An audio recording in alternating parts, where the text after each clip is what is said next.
podcast d'Organiser son voyage avec Caro la voyageuse. Allô les voyageurs! Pour ceux qui ne connaissent pas encore Organiser son voyage sans perdre la tête, c'est le blog où on apprend à préparer nous-mêmes notre voyage, à notre image et selon nos envies, mais facilement et sans se casser la tête. Donc aujourd'hui, j'ai envie de vous parler de comment on va choisir la destination. C'est quelque chose qui peut paraître évident comme ça parce que souvent on a déjà une destination en tête quand on décide de partir en voyage, mais ça implique de bien se connaître et ça donc, pour ne pas se tromper, j'avais envie de vous parler de ça. De mon côté, j'avoue que ma liste est longue là, de destinations et c'est pas toujours facile de choisir. Mais souvent, ça s'impose d'elle-même. Soit je vais avoir envie de chaleur, soit je suis allée en Europe, donc je vais rester en Amérique, ou je vais aller en Amérique du Sud ou en Asie. Je vais alterner entre les continents. Ou telle destination va se prêter mieux au type de voyage que j'ai envie de faire. Si j'ai envie de faire de la randonnée, si j'ai envie plus d'art et d'architecture, si j'ai envie de plage. Et donc, ça va dépendre de mon humeur à ce moment-là. Et ça va dépendre aussi de mes compagnons de voyage avec qui je voyage parce que c'est pas tout le monde qui a les mêmes envies à ce moment-là. On va essayer de se jumeler comme il faut. Donc, pour bien se connaître là, en tant que voyageur, il faut commencer par se poser des questions. Première question, est-ce que j'ai envie d'être toujours avec des gens? Est-ce que j'ai la parole facile? À ce moment-là, peut-être on va aller plus vers le couchsurfing, plus vers les auberges de jeunesse. On va utiliser les transports en commun.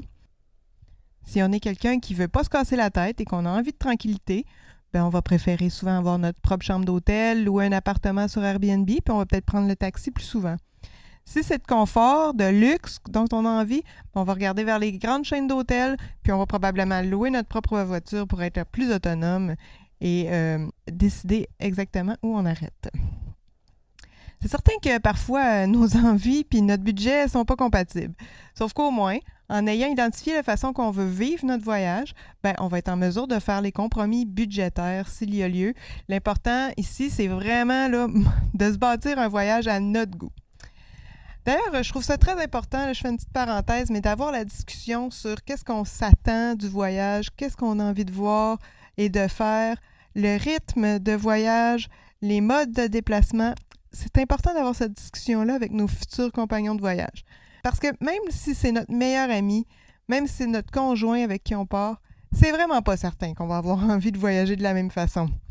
Je l'ai vécu dans un voyage à Los Angeles, je vous en reparlerai peut-être plus en détail éventuellement, mais on était 3 filles, dont 2 qui voyageaient similaires et une troisième qui, on ne savait pas, mais avait vraiment pas envie des mêmes choses que nous. Donc, on s'est fait un peu avoir, ça a ruiné un peu l'ambiance là, durant notre semaine à Los Angeles.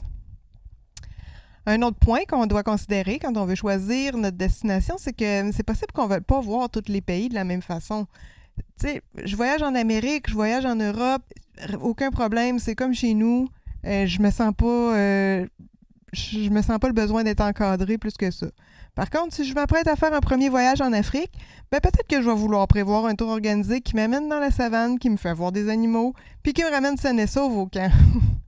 On n'a pas tous le même niveau de tolérance. Ça se peut qu'il y en ait qui soient très à l'aise de partir en Afrique seule.